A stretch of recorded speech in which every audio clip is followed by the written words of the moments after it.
Hey there, this is Alec Soth, and I'm back in my library for another rambling photo book talk.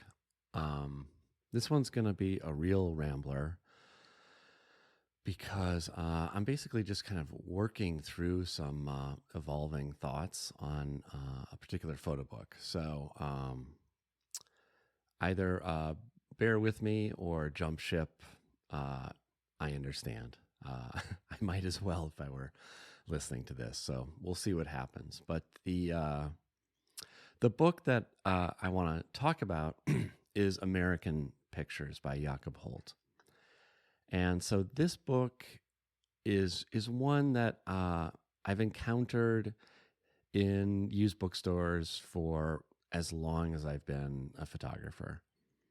And I always avoided it. I might like crack it open for a second and then I would put it back on the shelf. The reason, I think there are multiple things. For one, this typography. I hated the title. I hated the look of this. And then you open up the book, and it's tiny pictures for the most part, tons of words, and I just wasn't interested and didn't think that much about it. And then in 2007, Steidl came out with this book called Jacob Holdt, United States 1970 to 1975. And this, I thought, was going to be a moment for me to reevaluate American Pictures. And I think it was around that time that I actually bought this copy of American Pictures to accompany it. But the truth is, I still didn't read American Pictures. I still had a bias against it. And to be perfectly honest, I wasn't in love with the Steidl version either. It had this cover picture that looks sort of like a Winogrand, really nice picture. And it's it's a well-printed book, and it has the kind of classic design that I often respond to. So I thought, oh, this is promising. And I'll just take you through the beginning of the book. And I think this sort of represents my experience with it. Okay, it starts with this, somewhat Eggleston-like picture in the South. Okay. And then interior photograph. So both of these are strong photographs. But here begins the issue where I have knowledge that this is a white European man photographing largely Black people in the South.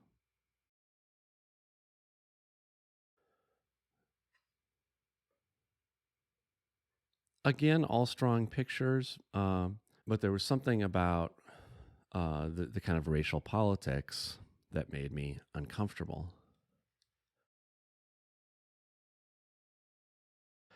And I kind of just gave up on the book.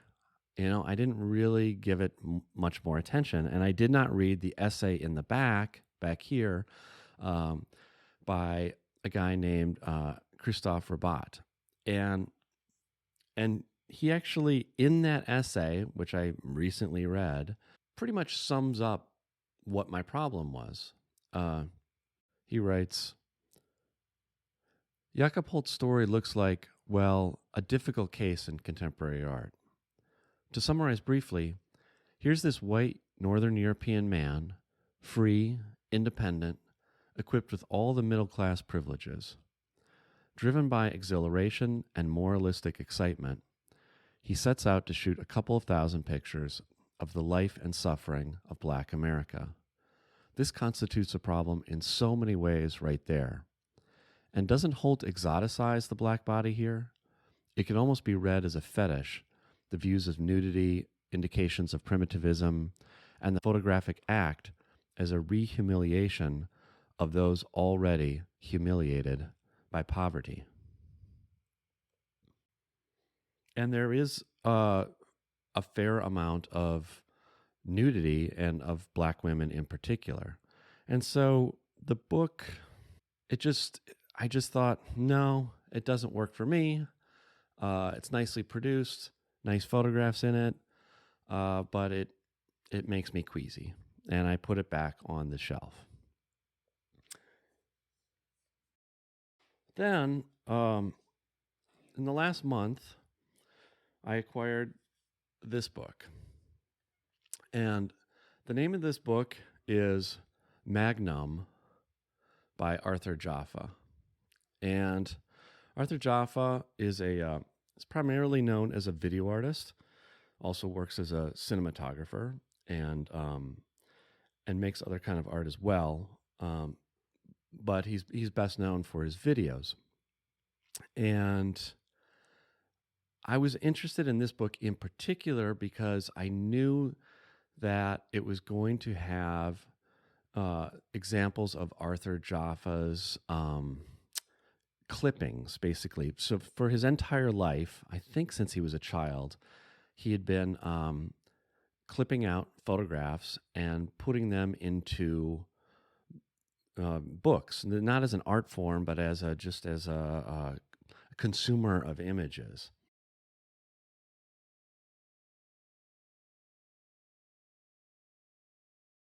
And so back here in this section of the book, we see spreads from book 27.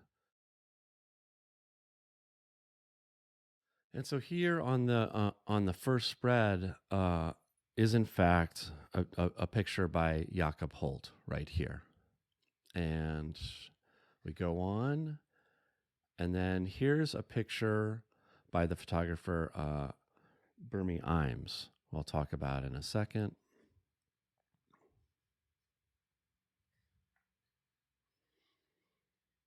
And just a random assortment of pictures that were attractive to Arthur Jafa for his process.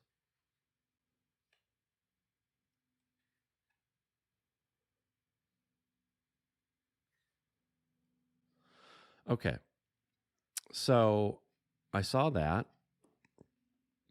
and then I very quickly noticed that Arthur Jafa has a conversation with Jacob Holdt in the book. So this was surprising to me. Again, I had this kind of like bias against Jacob Holdt, and I'm like, wow, Arthur Jafa, he's got a Jacob Holdt picture in the book, and now an interview.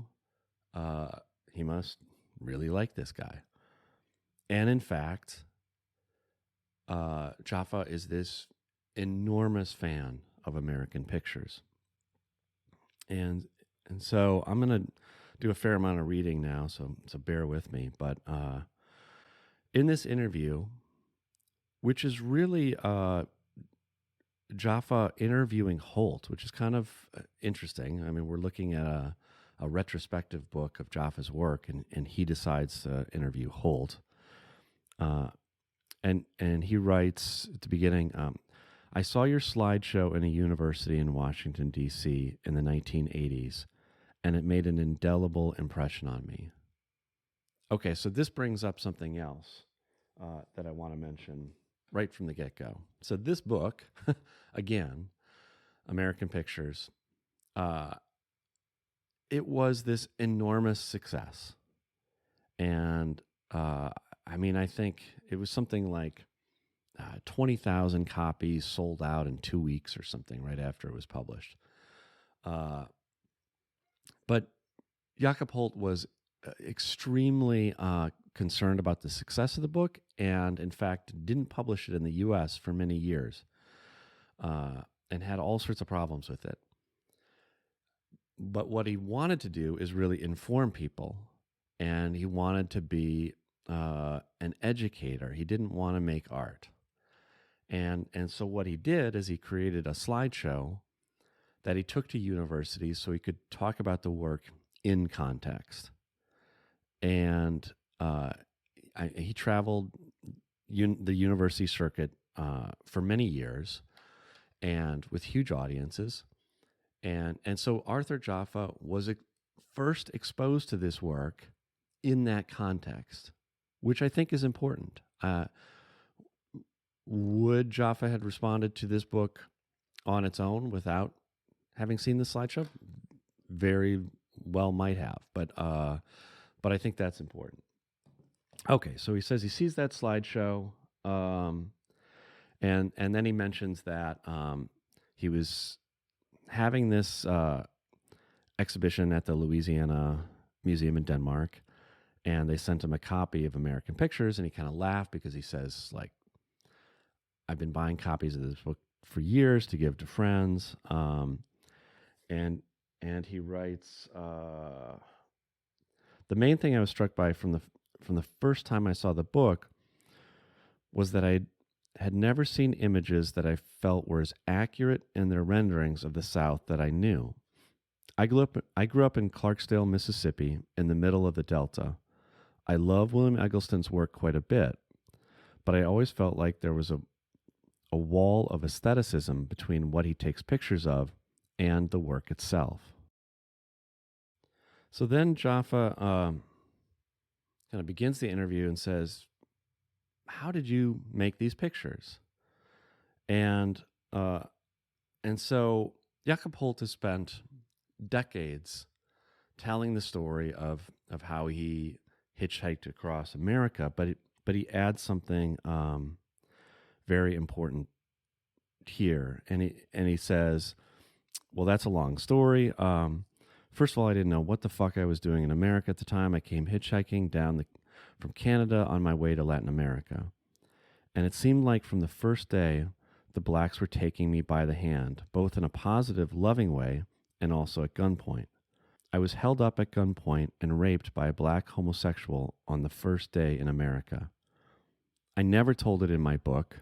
It was actually at the Louisiana Museum the first time I talked about it one night. I had such shame for years and years. But I realized now if that had not happened, I would not have ended up in America because I felt I had to connect with this anger to understand it. Okay, that is an incredible revelation, and it's a window into Holdts' personality and his approach, not just to photography, to life. So that kind of honesty right there led me to read the text in Holdts' book. And it is simply remarkable, kind of breathtaking. There are all sorts of problems with this book. It's just like I said, from a design perspective, it's really it's hard to read. There's like too much text on the page. The pictures are too small. There are too many pictures, and frankly, it needs editing. Somewhere in here, I think in the back of the book, because this is an updated version of it, Holdt talks about first publishing the book, and I think he wrote it in 2 weeks. It was just like a stream of consciousness writing. But wow, does he have stories from his travels? And I mean, let's see if I can find some of these little nuggets here. I mean, first of all, just some stuff that I highlighted here. In his opening acknowledgments, he thanks people for the financial aid.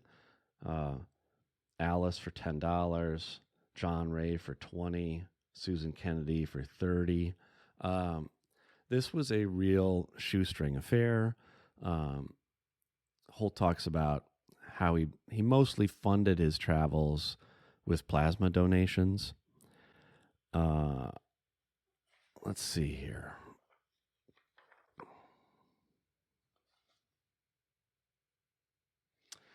Here he talks about having been in Mexico, staying in these straw huts, and then suddenly going to Washington, D.C., where he wears this wig, a short hair wig, and ends up at the headquarters of Nixon and meeting, John Wayne and Ronald Reagan and spending time with them, which is pretty remarkable. Later in the book, he tells a story about driving around with Edward Kennedy and I think Burt Bacharach. They're totally drunk. There's stuff he's even apprehensive about revealing in the book.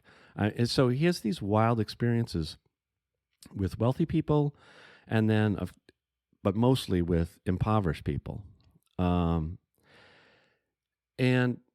he's so candid all the time. And there's a sexual element to his travel. So he writes here, many of these relationships were sexual in origin. It was often as if you had to pass such a threshold to reach the intimacy that lets you open up to each other.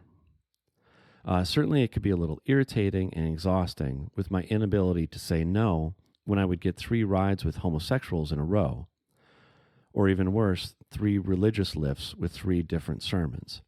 So he had this philosophy of saying yes to everyone. So he would sleep with men, he would sleep with women. I think he slept with a priest. He would shoot heroin, sell drugs, pray with people, hang out with the Ku Klux Klan, and try to empathize with every single person's opinion. But his main focus was Black America and just the incredible racism in Black America. And this sounds preachy and presumptuous, but Holdt knows it. So here he writes, to obtain a complete impression of the Afro-American situation, you must do other reading. If you do not intend to do that, blacks will be better off if you don't touch this book. It is and can only be a vagabond's impression and must on no account be considered the statement of an expert.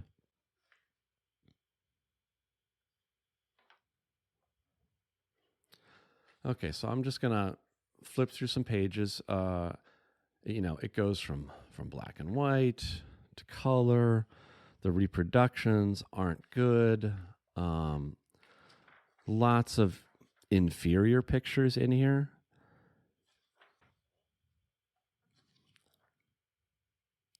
But it's true that, as Jafa says, Holdt shows things that hadn't been seen before. He takes us into these camps, which are, virtually slave camps, and we see them in color, and we see the brutality of these places. And keeping in mind that this is the 1970s. So here's another moment where Holdt talks about the purpose of his work. He says, the only thing that has any meaning for me in my journey is being together with these lonesome and shipwrecked souls. My photographic hobby is really, when all is said and done, nothing more than an exploitation of suffering, which will probably never come to contribute to an alleviation of it. But still, I can't stop registering it, because in some way or other, it must get out to the outside world.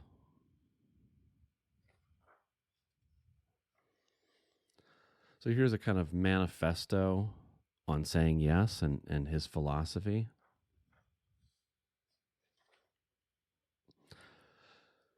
Again, in talking about sexuality, it's pretty remarkable to think about this book being published. I think this version was in 1984 or so, um, but showing pictures of gay life in America and talking in a really complex way about it. So here he tells this story of hitchhiking in Baltimore, and he gets picked up by this beautiful black woman, and later they start kissing, and he realizes that she's a drag queen, and he's completely accepting of this, and he writes. To meet these proud drag queens and transsexuals was for me a happy surprise, since they did not live the half-life of cringing servility I had met previously on the road. Theirs was a genuine counterculture and is therefore oppressed like the black subcultures. So again, this kind of like openness and empathy for everyone, which makes what could seem like exploitive pictures so much more acceptable. So this chapter, James and Barbara's Love, is so powerful and so relevant to our current situation that I want to share a bit of it. So it starts, one day I saw in the New York Times a picture of Mayor Lindsay presenting a bouquet of flowers to a heroic police officer in a hospital bed. It said they had been shot while, quote, entering an apartment, unquote. I decided to find out what was actually behind this incident and nosed around the Bronx for several days to find the relatives and the apartment where it all took place. Little by little, I found out what had happened. James and Barbara were a young black couple who lived in the worst neighborhood in the USA around Fox Street in the South Bronx. One day they heard burglars on the roof and called the police. 2 plainclothes officers arrived at the apartment and kicked in the door without knocking. James thought it was the burglars who were breaking in, and he shot at the door, but was then himself killed by the police. When I went to the 41st Precinct Police Station, they confirmed the story and admitted that, quote, there had been a little mistake. I was now so used to this kind of American logic that I did not feel any particular indignation toward the officer. I just felt that he was wrong. So after this, Holdt decides that he's going to attend the funeral, and he shows up there, and Barbara has a complete breakdown, just screams like he'd never heard before, and this really haunts Holdt really for the rest of his life. So after the funeral, Holdt decides to revisit their apartment where this happens and learn more about the couple. He learns that they've been together since they were 16, were deeply in love. They had a 4-year-old child. They also had all these security measures in their house because even though they were on a higher floor, they had gates over their windows to protect themselves. And Holdt is devastated by this loss. And so over the years, he talks about returning to try to find Barbara. And each time she's gone, and he eventually learns that that she's essentially gone insane. So here again is that picture which Arthur Jafa describes in his book Magnum. And so I want to go back to that book and talk a bit more about what Jafa has to say.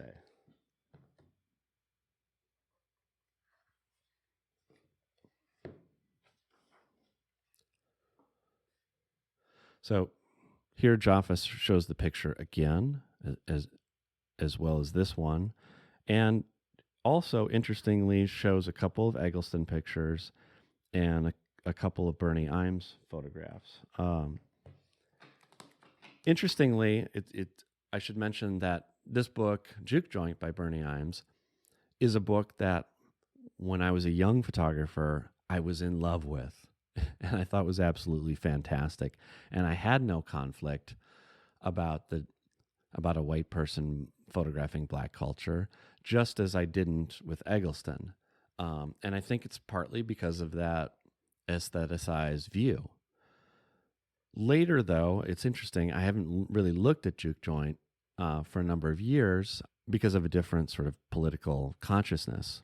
But then Jafa kind of corrects me of that, and is a fan of Birmey Imes. And actually, here Jafa talks about showing Juke Joint to his father. He says, "When I was in my late 30s, I asked my father if he wanted to work with me on a project because, as I said, he was just so fluid in terms of meeting people.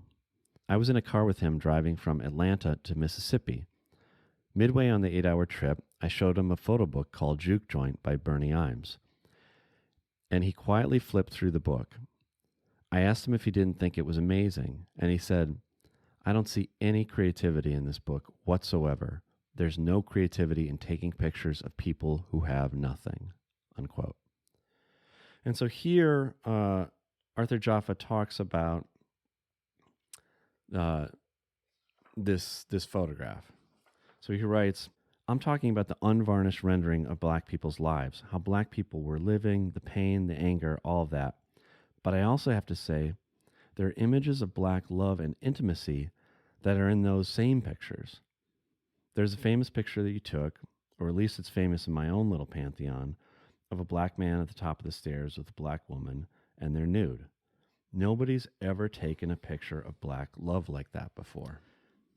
And so Holdt then goes on to talk about his very deep relationship with that couple, and we learn time and time again from this interview and from American Pictures that Holdt has these really authentic, deep relationships with the people that he photographs. So what is this video about? I guess it's about encouraging more openness. I was shut down to American Pictures. I didn't really accept the book because it was made by a white person. And it was only by seeing Arthur Jafa's openness that I was able to encounter it and thus be exposed to all of Jacob Holdt's openness. Oh man, and this reminds me of something that I forgot to share. So let me just quickly return to the story of James and Barbara.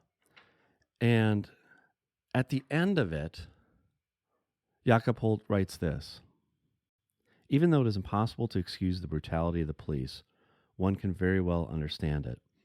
Exploited and downtrodden as these whites have often been themselves, with such grim prospects in life that they had no other choice than to join the ranks of the old overseers. The racism and limited trust in fellow beings instilled in them by their backgrounds are reinforced by their nervousness at being occupation troops in a culture to which they do not belong. It has become common to just attack the police, but it is too often forgotten that they are just as much the victims of the system as they are its representatives. Looking at their narrow lips and hardened faces, it is all too easy to despair. One can only infer that they will forever be marked with bitterness, hatred, and apprehension. But did they mold these faces of their own free will?" So it's that kind of openness to thinking about other people's perspectives that's so valuable in Jacob Holdt's work, and it's also an incredible part of Arthur Jafa's work. And so I hope you'll check out both books, and I thank you for watching this. See you next time.